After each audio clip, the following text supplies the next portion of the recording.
Je vous remercie de m'avoir associé à cette belle édition parfaitement orchestrée. Je vous remercie pour l'accueil chaleureux dont nous avons bénéficié, nous, les pédopsychiatres parmi vous. Alors, sans plus tarder, je vais parler de la deuxième topic de la session pédopsychiatrique, qui est les troubles de spectre autistique, et que j'ai vu déjà à la session des neuropédiatres, ça a suscité beaucoup d'intérêt. Voilà. Alors, je vais faire un survol rapide avant de vous parler du diagnostic précoce ou du dépistage. Alors, je vous apprends rien lorsque je vous dis que le trouble de spectre autistique est un enjeu majeur de santé publique. La prévalence, elle est en hausse et c'est une prévalence réelle qui est actée par des séries d'études. Alors, 1% de la population mondiale en 2022, et je passe rapidement pour rebondir sur les chiffres marocains. Alors, le ministère de la Santé nous a informés, après une étude de longue vergure qu'il a fait entre 2012 à 2020, pour nous dire que 55% de nos enfants, en tout cas ceux qui consultent en santé mentale, ont un diagnostic de TSA. Un travail de thèse que nous avons mené au service de pédopsychiatrie du CHU Mohamed VI de Marrakech nous montre quand même que 21% de nos consultants sont des enfants porteurs de TSH, de TSA, pardon. C'est-à-dire que un quart des consultants des pédopsychiatres est un enfant qui va sortir avec le diagnostic. Et donc, c'est énorme. C'est quoi le TSA? Alors, les troubles du spectre autistique, vous l'avez connu sous forme de la nomination autisme singulier, autisme avec S, ou plutôt les troubles envahissants développement. Depuis 2013, et avec l'arrivée de la 5e édition de manuel donc de classification des maladies psychiatriques, on le nomme sous forme de spectre, c'est-à-dire qu'on a élargi un peu les formes cliniques qui vont apparaître chez les enfants. On part de ce qui est le plus atypique vers le plus typique. Il fait partie de ce qu'on appelle les troubles de neurodéveloppement. C'est quoi trouble de neurodéveloppement? C'est que le cerveau de l'enfant, très précocement en intra-utérin déjà, est là une spécificité. Et donc, c'est ce que vous connaissez sous la forme de cerveau neuroatypique. C'est-à-dire qu'il y a une différence pour l'installation déjà, pour la mise en marche et pour le fonctionnement de certaines fonctionnalités cérébrales, notamment dans l'autisme, le cerveau social. Alors, il fait partie des troubles de neurodéveloppement, dont le TDAH, dont a parlé le professeur Gige tout à l'heure. Alors, vous l'avez connu aussi sous la forme de la triade. Depuis 2013, on parle plutôt de la diade. Ce qui est dans le cercle le plus appuyé, il y a les troubles de l'interaction sociale et de la communication sociale, et qui est le symptôme cardinal. On ne parle pas de troubles de spectre autistique si l'enfant n'a pas des difficultés à communiquer verbalement, non verbalement et à interagir. Alors, le deuxième critère diagnostique, c'est celui des comportements restreints et des intérêts restreints et de comportements qui sont atypiques et stéréotypés. C'est ça qui ramène en général les parents en consultation, mais ça, c'est un critère secondaire. Donc, le plus important, c'est de chercher d'abord est-ce qu'il y a des difficultés de l'interaction. Ça doit apparaître de façon très précoce, avant l'âge de 3 ans, ou du moins, selon la classification DSM-5, lorsque l'enfant va rencontrer des exigences sociales. Alors, rapidement, je vous donne un exemple. C'est un enfant chez qui les parents ils étaient très bienveillants, et donc ils vont en quelque sorte faciliter l'environnement. Ils ne vont pas détecter des difficultés. Lorsqu'il va être mis en crèche, en maternelle ou plutôt en CP, il va rencontrer des exigences dans l'interaction sociale. Et là, on va faire le diagnostic. C'est pourquoi on a étalé un peu l'âge de diagnostic. Rapidement, le diagnostic positif est un diagnostic clinique. Je parle de diagnostic positif. Aucun bilan n'est nécessaire pour retenir un diagnostic de trouble de spectre autistique, du moins dans ses formes typiques. Vous allez faire le diagnostic à partir des observations, à partir de l'interaction avec l'enfant et à partir de certaines échelles qui peuvent vous aider, ou des bilans de développement. Le bilan, par contre, il est intéressant dans deux cas. Lorsque vous cherchez des comorbidités, ça a été très bien dit tout à l'heure par les neuropédiatres, l'épilepsie figure parmi les comorbidités les plus fréquentes. Il y a les migraines aussi, il y a les constipations, il y a les difficultés digestives, il y a les céphalées, il y a les otites, il y a les maladies génétiques. Et donc là, vous allez demander un bilan pour chercher soit une comorbidité, soit pour porter un diagnostic différentiel. Et nous sommes à plusieurs à travailler autour du diagnostic-là, dans cette situation. Les pédopsychiatres avec nos binômes pédiatres, les ORL, les ophtalmos et j'en passe. Alors, l'actualité aussi depuis 2013, c'est qu'on ne parle plus de troubles de spectre autistique tout court.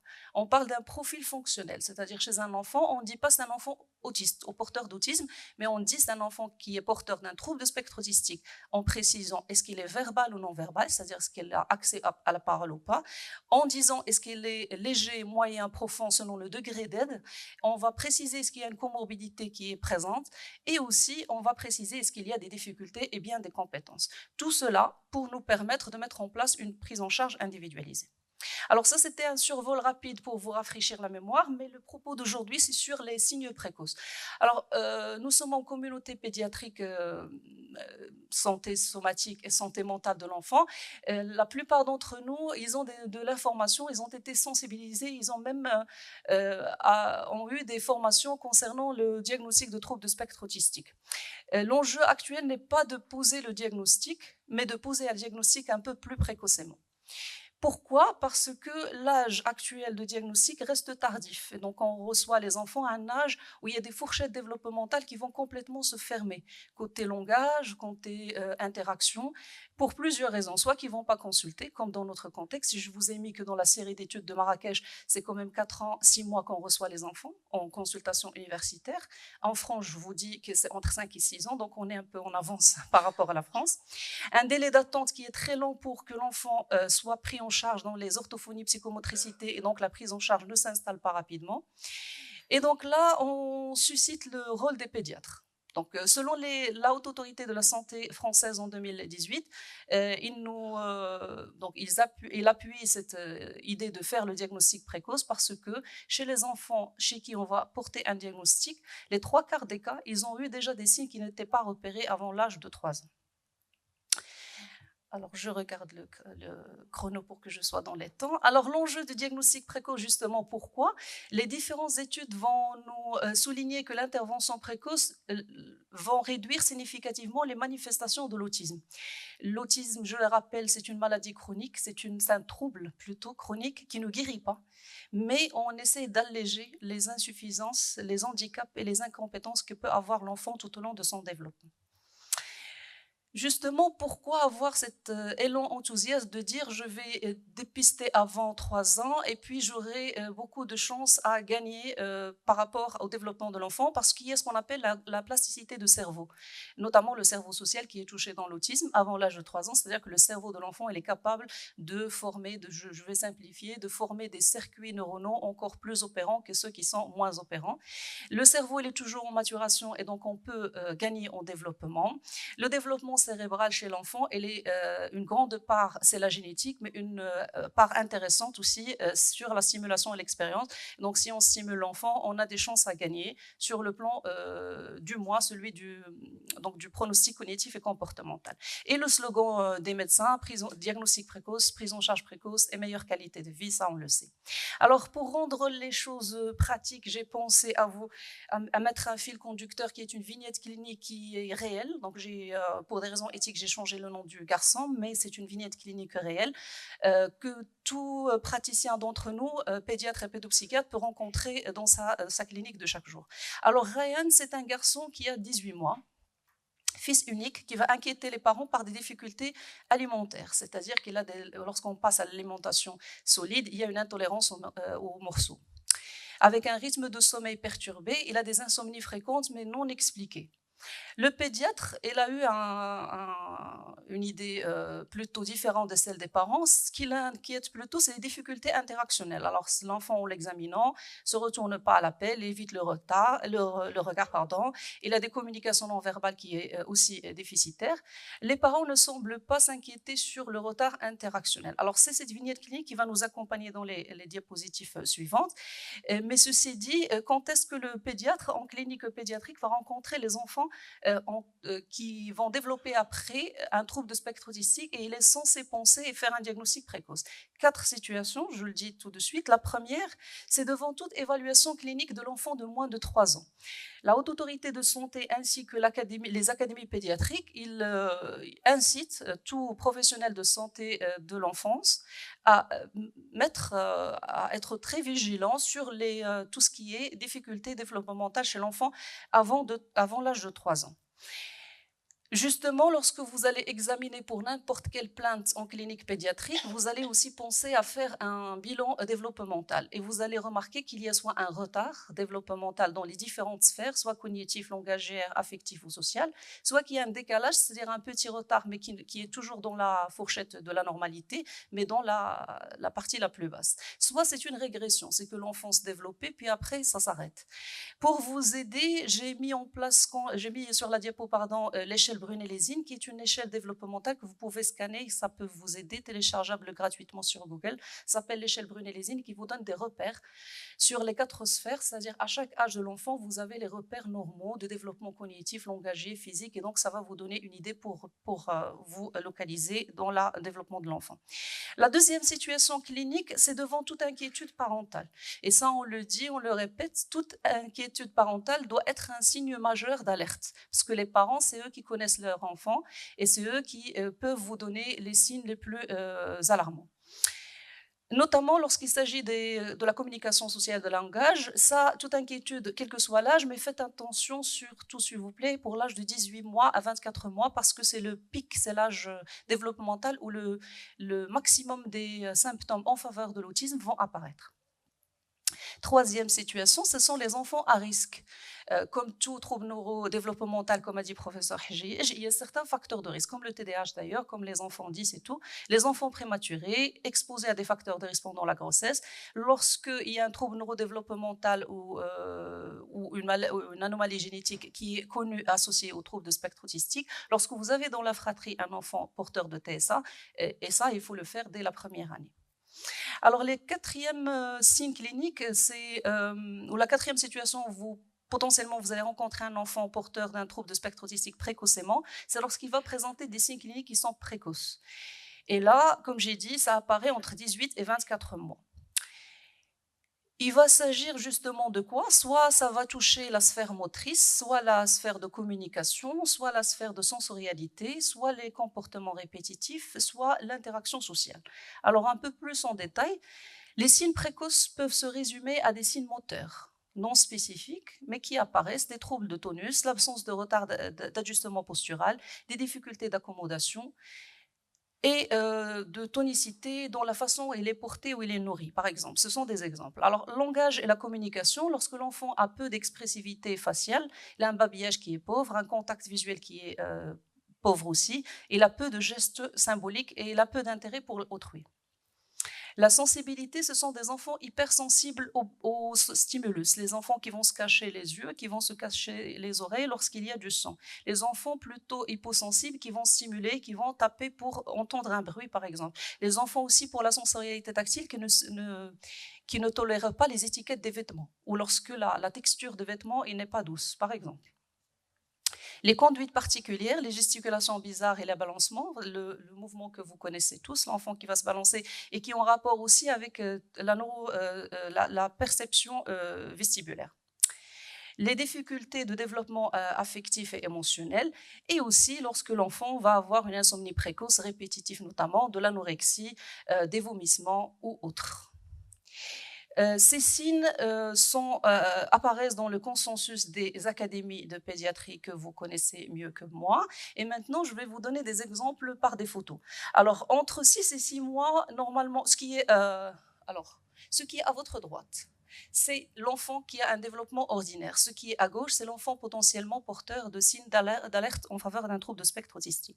L'enfant, dans le développement ordinaire, il a une variabilité, une réaction émotionnelle. Vous voyez les sourires, vous voyez le dégoût, vous voyez les pleurs. Maintenant, l'enfant potentiellement qui va développer un trouble de spectre autistique, il a ce qu'on appelle de l'apathie, c'est-à-dire vous n'arrivez pas, c'est un masque en marbre, vous n'arrivez pas à déterminer l'émotion.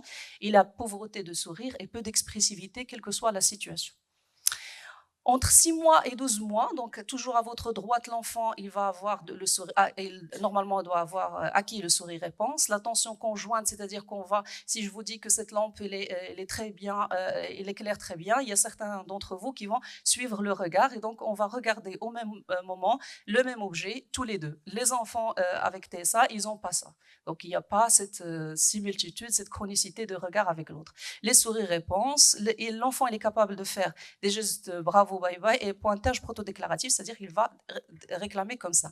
Alors, si c'est un enfant qui a potentiellement des difficultés dans le développement en faveur d'un trouble de spectre autistique, il y a ce qu'on appelle le syndrome de retrait social. Vous voyez sur l'image qu'elle est complètement dans sa bulle, loin de toute interaction. Entre 6 mois, 12 mois et 18 mois, donc l'enfant devrait avoir quelques mots, un langage en tout cas simple mais utilitaire. L'enfant qui a potentiellement un trouble de spectre autistique a la difficulté de développement du langage oral de communication non verbale. 12-24 mois, l'enfant avec des signes d'alerte en faveur d'un trouble de spectre autistique, il a un manque d'intérêt et de partage, il joue tout seul, il va jouer avec le jouet que vous allez lui donner sans qu'il y ait du plaisir, sans qu'il y ait de la productivité, contrairement à l'enfant de développement ordinaire où il va faire le jeu, faire semblant, c'est-à-dire il va imiter, il va faire comme vous, comme sur la photo, parler au téléphone, il va partager avec l'adulte ou l'enfant qui est avec lui. Alors, tous ces signes, par contre, ne sont pas, ils sont précoces, mais ils ne sont pas spécifiques. C'est surtout, je souligne, la concordance et la persistance qui doivent vous alerter, parce que ça existe dans d'autres champs de la pathologie. Pourquoi ils ne sont pas spécifiques? Ça revient au développement neurocérébral, parce qu'ils vont apparaître de façon progressive selon le développement des circuits neuronaux de l'enfant, parce que le bébé n'a pas tous les circuits fonctionnels et matures dès son arrivée à la vie. Alors, certains diagnostics différentiels sont à chercher avant de retenir un stade précoce de trouble de spectre autistique, notamment la surdité, un enfant sourd ou qui a une audition qui est diminuée, ou des troubles de la vision, par exemple, il va avoir des difficultés à communiquer. Et l'épilepsie, il y a les syndromes génétiques, le syndrome de Rett qui ne figure plus dans les troubles de spectre autistique, mais qui est retenu à part. La déficience intellectuelle, c'est un enfant qui ne va pas comprendre la consigne, c'est pas parce qu'il ne sait pas, il ne sait pas communiquer, mais il ne comprend pas la situation et donc ça peut prêter à confusion avec un trouble de spectre autistique. Les troubles de langage, de la coordination, le trouble réactionnel de l'attachement dans les situations de carence affective et de négligence chez l'enfant, la dépression précoce, ça existe chez les bébés, et les troubles anxieux où l'enfant va éviter tout contact. On revient à Ryan, donc dans le développement de Ryan, la marche, elle est à 13 mois, il va dire quelques mots à 16 mois, puis il y a une régression de la parole. Alors, dans ces antécédents, nous retrouvons une prématurité avec un retard de croissance intra-utérin et de nombreuses otites. L'entourage, il semble stimulant. Il n'a pas de pointage, il n'a pas d'imitation, il prend la main de l'adulte, pas d'attention conjointe et un regard fuyant et latéral. Alors, qu'est-ce qu'on peut évoquer comme diagnostic? La surdité ou l'hypoacousie, l'épilepsie, mais pas vraiment l'âge, le retard de langage oral, mais le TSA reste celui à lequel on va penser le plus. Le bilan psychomoteur et orthophonique va montrer qu'il y a une difficulté développementale, et la VORL, donc il y a une audition qui est complètement normale. Alors, ce qui est en rouge, c'est ce qui est en faveur potentiellement comme signe d'alerte chez Ryan de troubles de spectre autistique. Alors, pour en être sûr, il y a certaines échelles qu'on appelle des échelles de dépistage qui s'appellent le MCHAT-R Follow-up, qui est gratuit et ça se fait en 5-10 minutes. Si vous êtes habitué à ça, vous pouvez le faire donc plus rapidement, ça va prendre moins de temps, mais ils vont identifier les enfants. Il est sensible et spécifique, mais il y a un risque qu'ils vont identifier des enfants qui auront potentiellement après une déficience intellectuelle ou autre. Alors, la MCHAT-R, c'est ça, vous pouvez la scanner, mais ça existe aussi à Google. Donc, c'est un ensemble de questions. Je ne sais pas, est-ce que vous allez m'accorder encore quelques minutes, parce que... Oui, 5 minutes? Oui, 5 minutes, d'accord. Merci. Alors, la MCHAT-R, c'est un ensemble de questions que vous allez poser aux parents. Normalement, lorsqu'ils vont répondre non, c'est en faveur de troubles de spectre autistique, sauf pour les questions où j'ai mis en rouge, où normalement, pour que ça soit retenu TSA, il faut que les parents répondent oui. Voilà, le score entre 0 et 2, vous êtes dans la zone safe, généralement. 8 et 12, c'est une cotation, donc vous avez le chiffre, c'est une cotation. 8 vers 20, c'est un trouble de spectre autistique ou un trouble neurodéveloppemental. Lorsque vous êtes dans l'intermédiaire, vous complétez avec ce qu'on appelle le follow-up. Alors, je peux vous expliquer ça dans la discussion. Sauf, comme j'ai dit, ce sont des échelles de dépistage, mais qui ne sont pas pathognomoniques de l'autisme. Donc, si ça cote pour l'enfant, vous n'allez pas retenir le trouble de spectre autistique. Vous allez parler d'un trouble neurodéveloppemental précoce. Alors, chez Ryan, la MCHAT a coté 6 avec un follow-up positif. Donc, on parle d'un trouble de neurodéveloppement et on propose des choses avec une réévaluation régulière. Pour en être sûr, on garde un œil sur ces enfants qui ont côté positif, en tout cas dans le dépistage précoce, et on va faire ultérieurement ce qu'on appelle les gold standards. Ce sont des échelles psychomotrices qui permettent à l'âge de 3 ans d'être sûr que le diagnostic est bien un trouble de spectre autistique.